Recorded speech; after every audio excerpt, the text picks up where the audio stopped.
Place au parti pris route. Pascal, vous restez autour de la table. Abnous Chalmani nous rejoint pour son parti pris international. Et c'est vous qui commencez ce soir, Pascal, parce qu'on va parler de la canicule.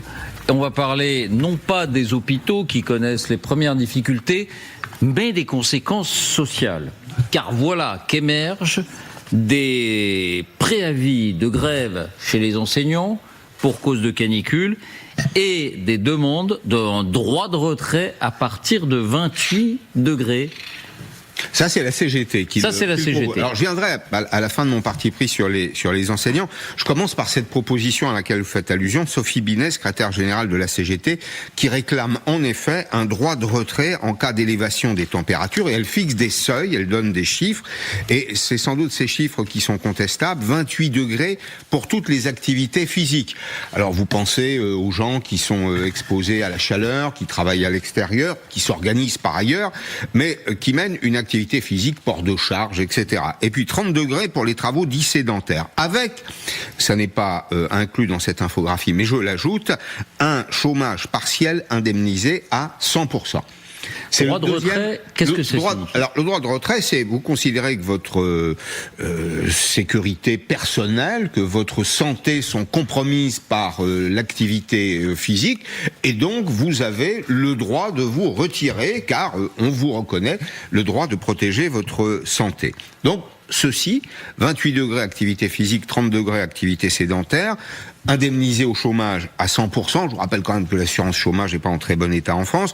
Moi, je pense que c'est un peu une solution de facilité, que c'est même suicidaire pour l'assurance chômage. Ça présente de surcroît un petit esprit de défaite, de résignation. Bon, il fait chaud, on va s'arrêter de bosser. Moi, vous voyez, je pars, je me tire parce que je considère que il fait trop chaud. Vous savez ce qu'on vous dira? Oui. Non, mais vous, les journalistes, vous évoluez dans un univers climatisé. Oui. C'est pas aussi facile pour tout le monde. C'est vrai, mais enfin, on supporte les grandes chaleurs pour venir travailler, et puis il y en a quelques-uns d'entre nous qui se sont levés à 3h du matin une partie de leur vie, qui ont travaillé aussi de très bonne heure, ce qui est pénible au passage. Alors, Madame Binet, elle estime qu'il s'agit d'une question de vie ou de mort. Là encore, je trouve que l'expression est un peu forte, et qu'en cas de vigilance rouge, eh bien, elle demande au préfet d'interdire le travail en extérieur. Et en effet, alors il faut consulter le Code du travail, parce que le Code du travail s'intéresse à cette question. Article L 4121-1, tous les chefs d'entreprise le connaissent, c'est un des articles du Code du travail qui vous dit que l'employeur est tenu de prendre toutes les mesures qui sont nécessaires pour protéger la santé physique et mentale de ses salariés. Il doit prendre des mesures, il doit s'adapter, et de mon point de vue, on doit prendre acte de la situation telle qu'elle se présente aujourd'hui. Ces pics de chaleur se reproduiront. Il y a des métiers qui sont particulièrement exposés au risque, et donc il faudra trouver des solutions adaptées, mais comme le font déjà certains chefs d'entreprise. Je ne sais pas si vous l'avez remarqué, mais pour ceux qui se lèvent tôt précisément, vous voyez les chantiers qui commencent plus tôt, les chantiers à l'extérieur qui commencent plus tôt, et les journées de travail qui s'arrêtent à 13h, qui s'arrêtent même parfois en fin de matinée, quand on a franchi le pic des 28 ou 30 degrés. Cette proposition... Pareil pour les jardiniers, pareil même pour chose. Beaucoup de professions d'extérieur. Alors vrai. Néanmoins, parce qu'il s'agit d'une proposition forte quand même de la CGT, elle conduirait à des aberrations. Par exemple, que dire aux salariés d'Enedis ou de RTE, vous savez, les autoroutes électriques, qui interviennent sur des réseaux défaillants au moment où il y a des pics de chaleur?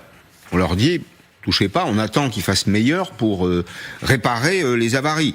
Que dirait-on également aux salariés de la SNCF qui travaillent sur les voies? SNCF Réseau, qui sont là pour intervenir quand il y a une caténaire arrachée, quand il y a un système de signalisation qui est en panne. Et que dirions-nous d'ailleurs aux particuliers qui appellent de temps en temps des dépanneurs, des maintenanciers, parce que la climatisation à la maison est en panne. Ce seuil des 28 degrés ne passe pas non plus le crash test des régions méridionales du pays. On a regardé cet après-midi avec l'équipe de 24 heures les températures annuelles relevées à Montpellier.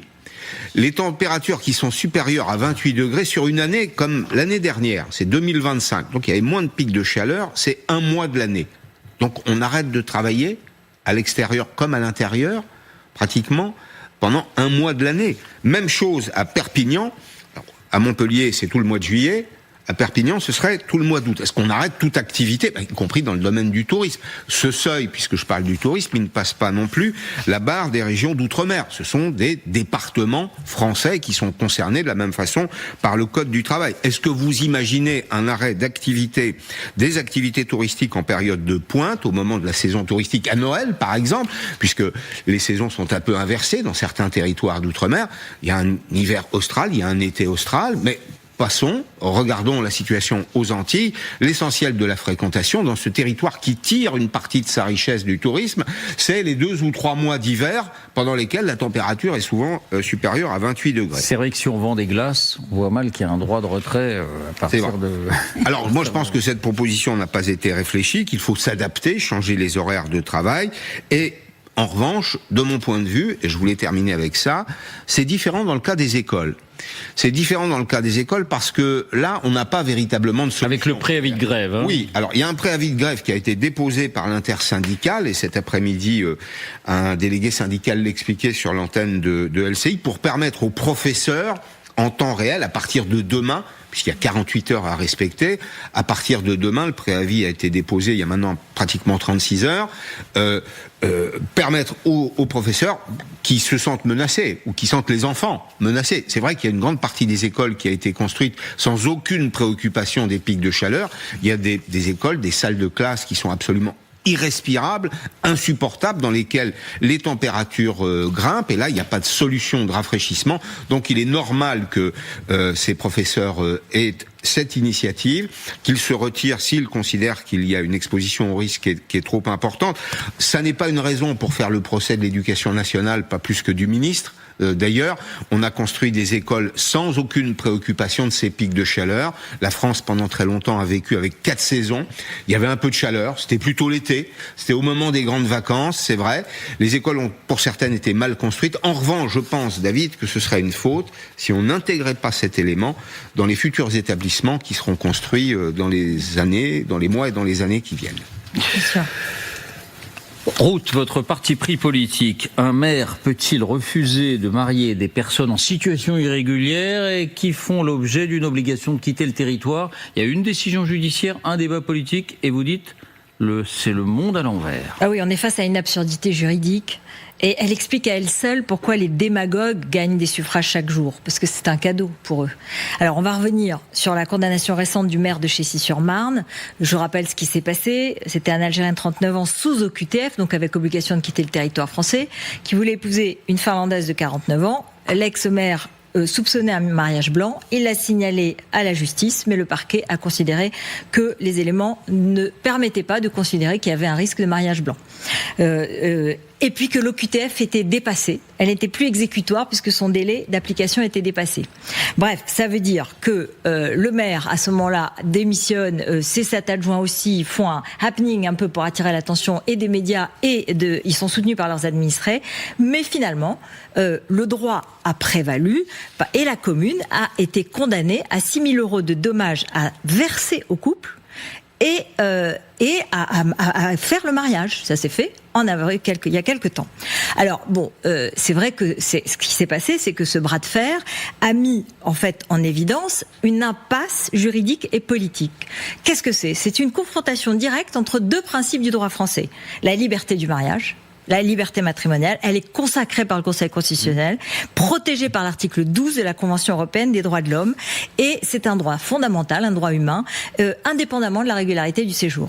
Et puis l'OQTF, c'est une décision administrative qui fait que l'État ordonne l'éloignement de l'individu. Concrètement, ça veut dire que d'un côté, le ministre de l'Intérieur affirme qu'il faut que cet individu quitte le territoire, et de l'autre côté, le ministre de la Justice dit non, il peut se marier et donc rester ici, en tout cas le temps du mariage au moins. Et en fait, un mariage en France, pas avec une OQTF, ne régularise pas la situation tout de suite, mais permet au bout d'un certain nombre d'années de faire une démarche qui peut permettre de régulariser la situation. C'est pourquoi il y a évidemment un doute de mariage blanc dans ces cas-là. Mais à cette heure-ci, comme le maire est un officier de police judiciaire qui représente l'État, la loi lui interdit de marier un OQTF. Donc la loi a été appliquée, il a été condamné de ne pas marier un OQTF. Bon, donc c'est un scénario ubuesque, et je vous rappelle juste cet échange, parce que en fait Robert Ménard, que vous recevez toutes les semaines ici, est exactement dans la même situation. Il doit être jugé en septembre prochain. Il a eu un échange avec Emmanuel Macron, c'était l'année dernière. Écoutez. Il est ubuesque parce qu'en fait le droit est mal fait. C'est-à-dire que le droit permet à un maire de s'opposer à un mariage s'il y a une suspicion de mariage blanc, ce qui n'a pas été le cas, le procureur ne vous a pas suivi. Et après, en effet, on ne reconnaît que la liberté de se marier, qui est une liberté constitutionnelle. Mais on ne protège pas le maire. Et vous ne changerez rien si, les 2 années je pense qu'il a raison, c'est le bon sens. Très bien. Et que moi, je suis pour qu'on exécute les OQTF. Et donc la proposition de loi du sénateur Demilly, sénateur de la Somme, je souhaite qu'elle soit inscrite rapidement à l'Assemblée. Je pense que c'est un bon débat. Voilà, alors ça, c'est vrai qu'il y a eu une loi qui a été adoptée en 2025 au Sénat d'abord, et qui a été inscrite à l'Assemblée. Et aujourd'hui, en fait, Éric Ciotti l'a proposé au nom de son parti, l'UDR, proche du Rassemblement national.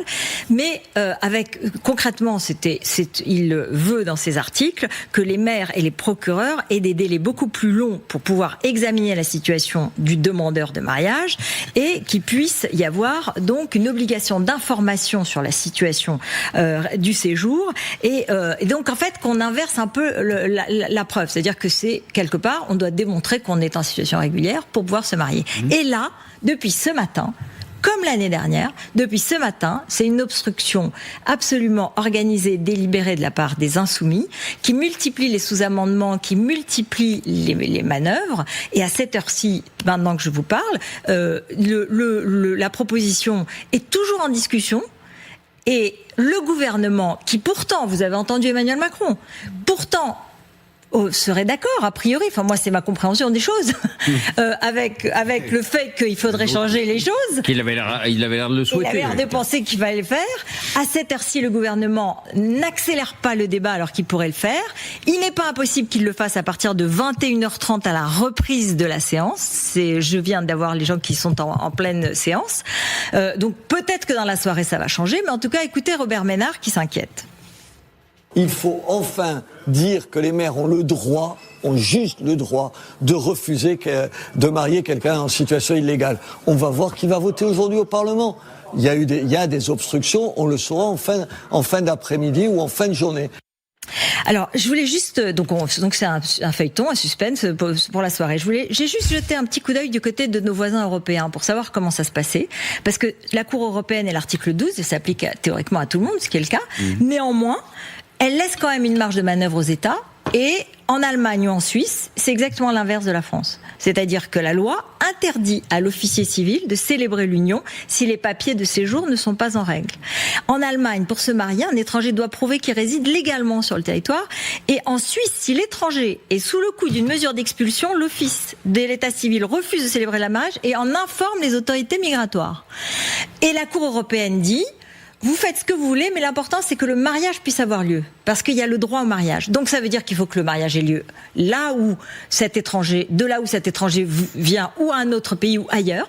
S'il n'a pas les possibilités de se marier, là se repose la question.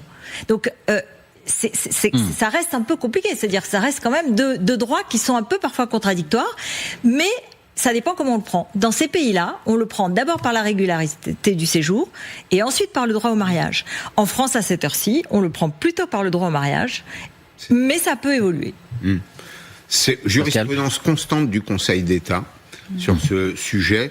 Le regroupement familial, c'est ça. En réalité, le droit au regroupement familial, quand il est discuté à la fin des années 70, c'est Valéry Giscard d'Estaing qui est président, c'est Raymond Barre qui est Premier ministre, et le gouvernement veut réduire le droit au regroupement familial parce qu'il y a une crise en France et que on considère qu'on n'est pas en situation de bien accueillir les étrangers. Le Conseil d'État va s'inspirer de la Déclaration universelle des droits de l'homme, du préambule de la Constitution de 46, qui inspire celle de 58, pour dire mais non, le droit au mariage est un droit à la famille et au mariage, au regroupement familial est absolument sacré. Voilà. Donc il faudrait là-dessus changer la Constitution pour changer les choses. En tout cas, on verra si la loi avance là-dessus. Abnous, votre parti pris international on s'interrogeait sur le devenir politique de Zoran Mamdani, le désormais fameux maire de New York. Eh bien, il y a une vague Mamdani à l'occasion de la désignation des candidats démocrates à New York pour les midterms. Exactement, mais même je serais encore plus perverse, je rajouterais un point d'interrogation à l'intitulé de mon parti pris ce soir. C'était hier soir, les primaires sont tenues et il y avait un grand gagnant, vous l'avez dit, c'est Zoran Mamdani, le maire de New York. Il a réalisé un carton plein, excusez ma familiarité, mais j'ai pas mieux. Ces 3 poulains ont décroché l'investiture. Et 2 d'entre eux sont même permis d'éjecter le député démocrate sortant. Et donc, ma question, c'est est-ce que c'est une vague Mamdani? Est-ce que ce sont des bébés Mamdani? Petite chute sympathique. Sur le papier, oui. Oui, sur le papier, oui. Et il s'impose dans le parti démocrate. Exactement. Le premier des candidats, Brett Landers, ancien contrôleur de la ville de New York, il a battu le sortant, le démocrate Dan Goldman, en se plaçant très, ils sont tous très, très à gauche, mais je vais le redire à chaque fois, lui reprochant surtout à Dan Goldman de ne pas être assez critique d'Israël. D'ailleurs, sa formule de victoire est simple, les électeurs démocrates ne veulent plus payer, je cite, pour les guerres de Netanyahou. Ça vous donne un peu le ton de la campagne. Ça a été ça tout du long. La deuxième, c'est Claire Valdez, déjà élue de l'Assemblée de l'État de New York, socialiste revendiquée. Elle l'a emporté, j'allais dire c'était le plus... Aucune élection n'est plus facile parce qu'elle a emporté dans un district où Mamdani avait fait ses plus hauts scores. Donc, et il y avait beaucoup de candidats, ça s'éparpillait de partout. Son slogan de campagne, accrochez-vous, les travailleurs n'ont pas à construire la table, ni même à y obtenir une chaise, ils doivent tenir la table. Pour faire simple, c'est la dépossession intégrale. Oui, alors la première chose que je me suis dit, c'est que ça a un petit goût quand même d'Union soviétique. C'est que donc si personne ne construit la table et personne ne veut s'asseoir autour de la table, comment ça finit cette affaire-là? Ça sent pas très bon. Et la troisième, c'est la plus spectaculaire, si je puis m'exprimer ainsi, c'est Daria Lisa Avila Chevalier, 32 ans, organisatrice communautaire, socialiste-démocrate, qui n'avait jamais été élue avant hier soir.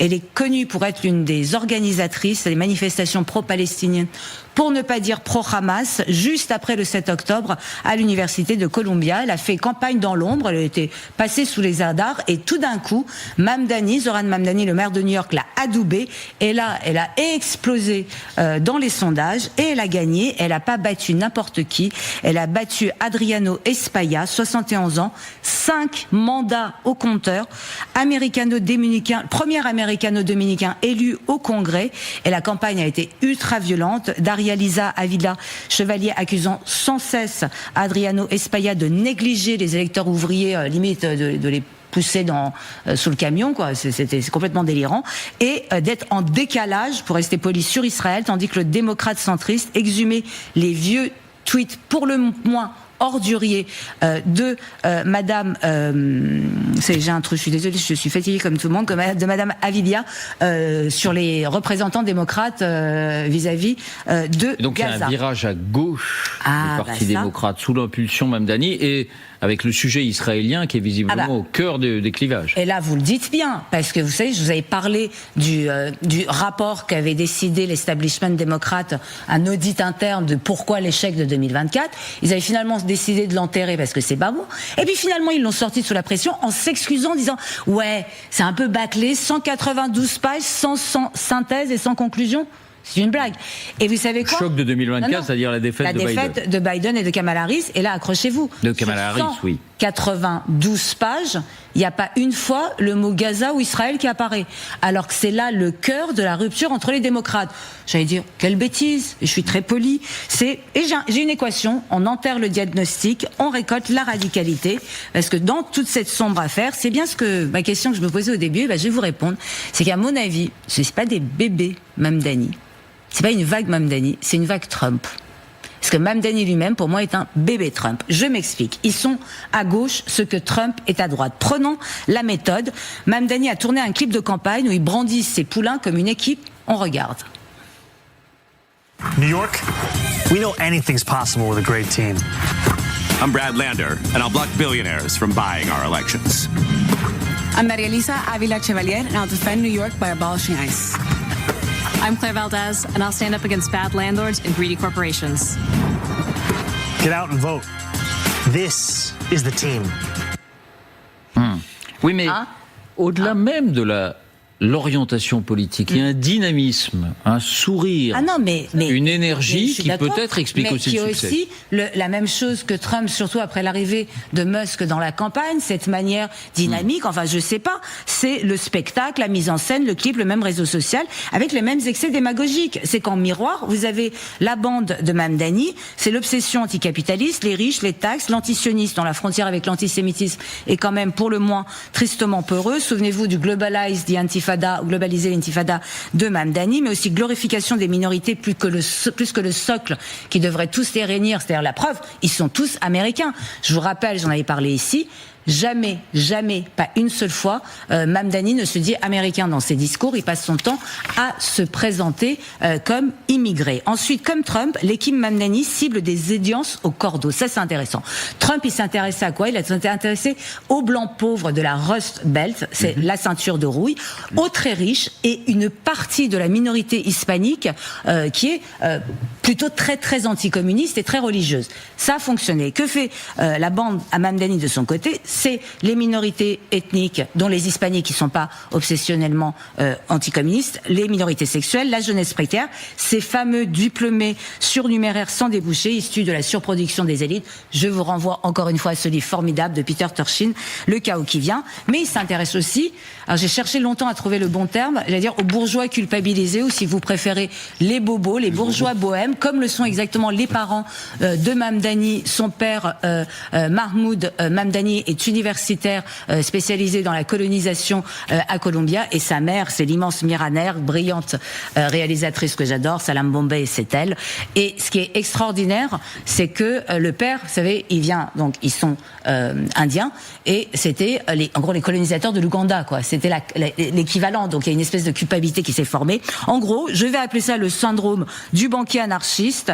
On dénonce le système qui nous a tout donné. Alors qu'est-ce qui va se passer concrètement? C'est qu'on va se retrouver avec deux populismes en miroir, et la disparition progressive du centre-droite comme de centre-gauche. Ne reste plus que les haineux des deux camps, parce qu'ils ont tous l'air très sympathiques. Pardon, la campagne de Trump, et ça danse, ça fait 3 petits pas de danse, là c'est dynamique, ça y va, mais quand vous les écoutez parler, enfin je sais pas vous, moi ça me fout un peu les jetons. Donc on est en pleine polarisation. Complètement. Les 3 candidats là que vous venez de voir risquent de remporter les élections de mi-mandat, et donc ce qui va se passer, c'est qu'ils vont se retrouver à la Chambre des représentants, et exactement comme la minorité MAGA a grignoté les républicains centristes, eh bien eux, ils vont petit à petit grignoter les centristes démocrates, et on va se retrouver avec ces deux groupes, parce que c'est l'équivalent des MAGA de gauche, et là, ça va saigner, ça nous rappelle quelque chose. C'est terrible. Oui, ça nous rappelle quelque chose. Voilà.